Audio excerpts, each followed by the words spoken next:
Alrighty, we are rolling. You saw the last video. I was talking about freezing the centers. I got one of those rims that I was discussing. Basically, I think I said that a whole lot in the video. I'm not going to say it. That's the only time I'm going to say it tonight. So, I have the cylinder on here. As far as freezing the center, I left a center in the freezer overnight. This morning I actually turned down, the inside of this. And basically I was going for about a 5 thou difference tolerance. And basically that centerpiece only shrunk. Oh, I said it, man. I just said it. God dang it, I just said it. Anyhow, that center only shrunk. Maybe a thou and a half. So I had to come up with something different. And, see, I was almost about to say it again. I used my little toaster oven, actually. And my little sample piece, I'm going to grab it. I have a little sample piece. Here it is here, leftover piece. I had machined it, got the shoulder in there, and basically I put this in my little toaster oven, and one of these guys, the center, it dropped right in there after about 10 minutes of it being in the oven, and then it took everything I had to actually hammer, that piece back up. But here's what I was saying about the set screws. See, I can drill. I could put 3, I guess I could put 4, one across from each other. I'll probably do 3 as a, safety, that will not go in there. And it was in there so tight, I kind of liked it. But I'm basically I've got the center pressed into this one. Now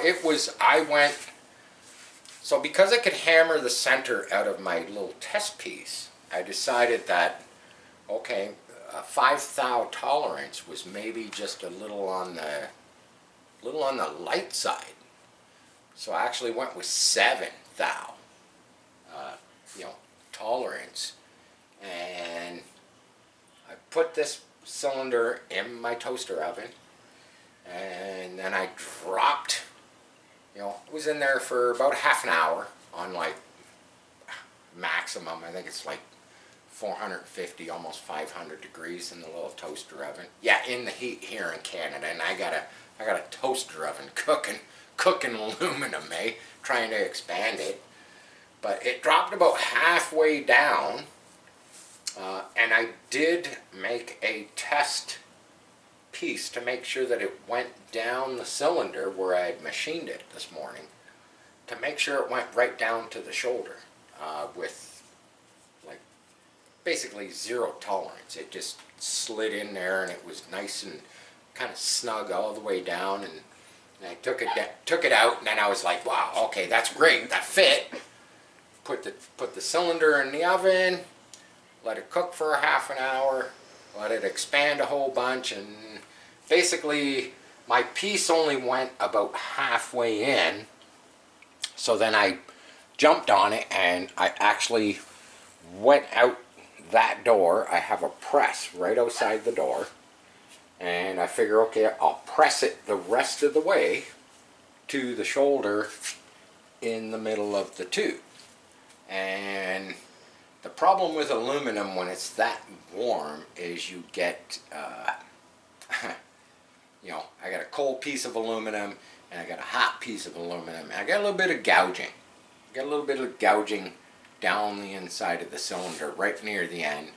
And I had to machine it out, which really is not that bad, considering the person who wants these wants me to keep them right in around £1. Now, I am quickly going to fire up the lathe. It's going to be noisy, so I won't talk. I got another 20 thou or so to burn out of the front side of this, because what I'm into at the moment is I've got the center pressed in. I don't think it's ever coming out of there. I've got it trued. I actually machined the 22mm center for the hub that it's going to go against. Not this hub. The other person has exactly similar hubs. So I'm going to fire up the lathe. We're going to machine this out, and then we're going to drop it on the scale to see if I'm within that 1 pound, because that's where he wanted me to keep it, right in around the 1 pound. Let's fire it up. Let's do it. I'm going to shut the hell up and let's spin some metal. Oh, if you're wondering about the vice grips, because I got my cutter so far out, I get a little bit of squealing, I get a little bit of chatter. So put the vice grips on there to kind of take the noise away.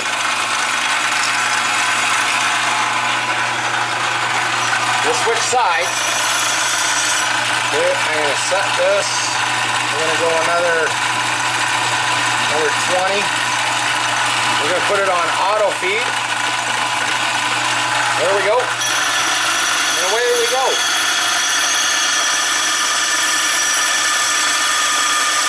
Now I do have a magical marker mark on my cutter here, so I know where to stop. I could look inside there, but the camera girl is kind of where I would be looking normally.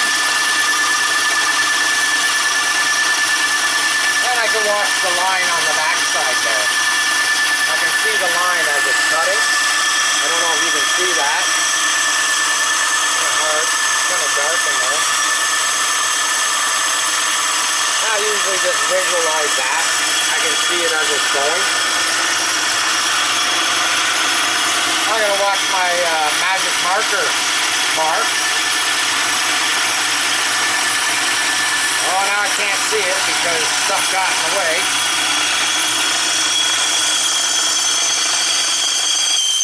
Oh, there we go. There's the squeal.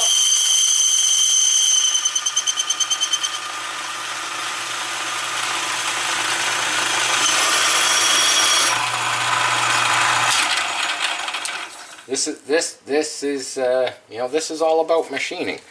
You do a cut, you do a measure. I want to see where I am.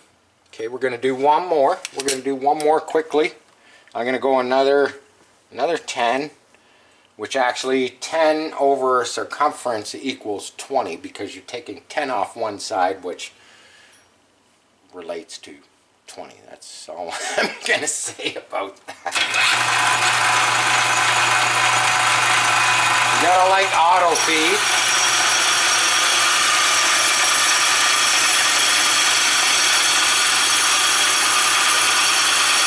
I do get a little bit of chatter, which I leave, you know, I leave around 5 thou to where I'm going. Basically what I'm doing is I'm trying to get as close to about 150. 150 is a good thickness for this this wheel rim. It's about the same thickness as like these plastic ones. So I figure with the aluminum,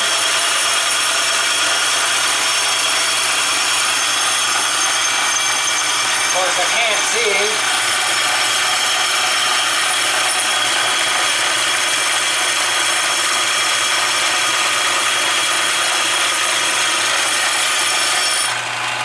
Can't see when you get that building up right over your cutter.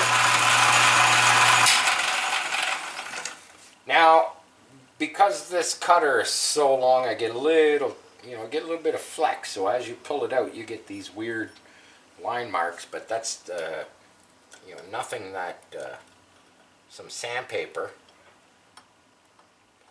Okay, we're at about. I think we'll do one more. We'll do one more. We'll do one more, and then I'll rip some sandpaper through it, and then we're going to take it out, and we're actually going to put it on the scale to see what's going on.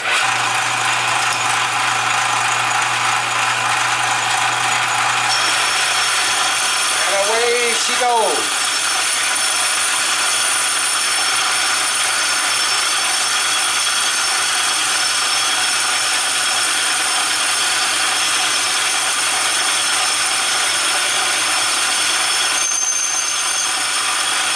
Probably shouldn't do that. It's hot and it's sharp, and I did get hit in the forehead with a piece of shrapnel today. Didn't leave a mark though.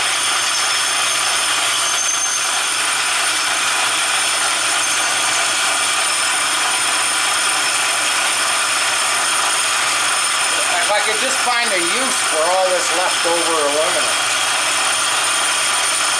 Can't cook it down.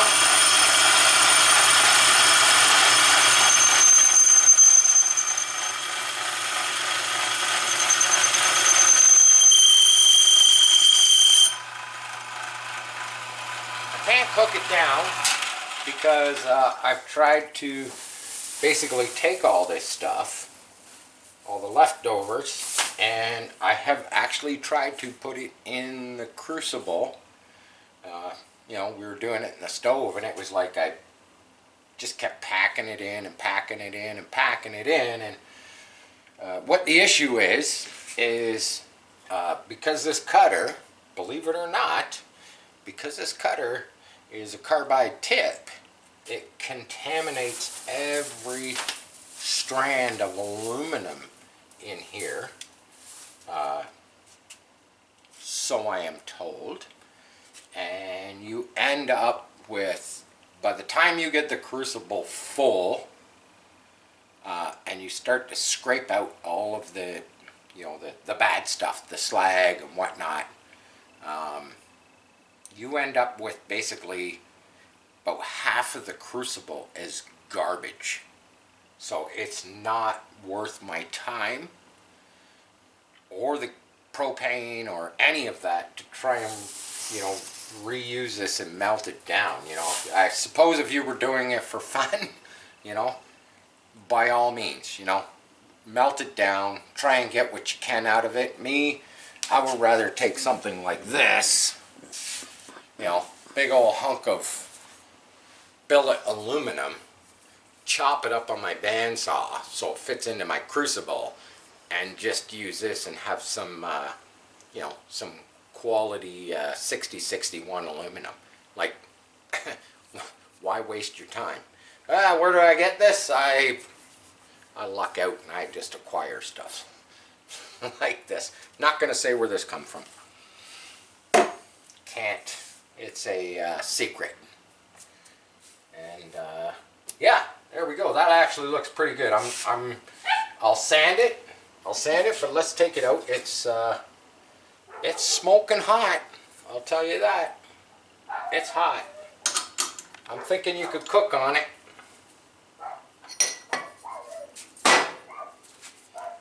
You want to see what it looks like? Let's see. What can I...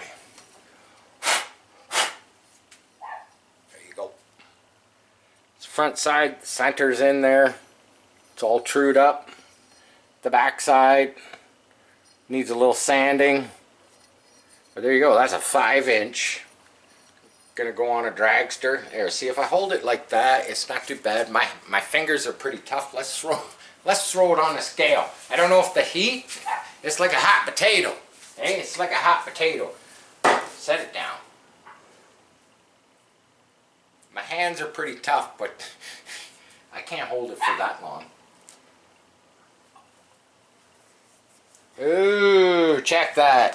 1.050. I would say by the time I run some sandpaper inside this thing, front and back, yeah, like, I'm trying to figure out what that equates to.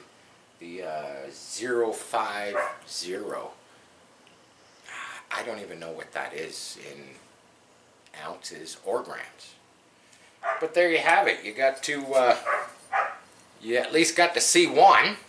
I have one more to do. I've been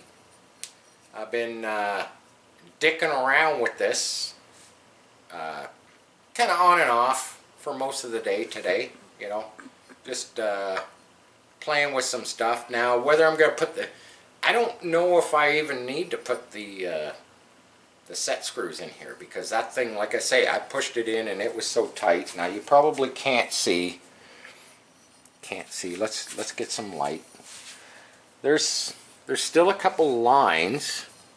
Or maybe you can see that one. There's a line there, and that was like, basically that was like I said, from the gouging.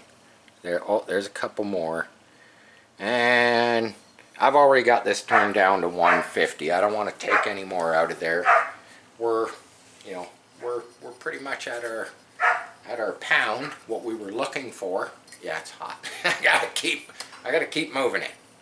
But anyhow, there you go. Sharp Customs. You got to see it on the lathe. You see that? I want the camera to pan to the lathe to see my bad. To see my bad. Never leave your T-handle in the chuck. It's bad. It's bad. So there you go. Hope I didn't say that word too many times that starts with a B. But there you go.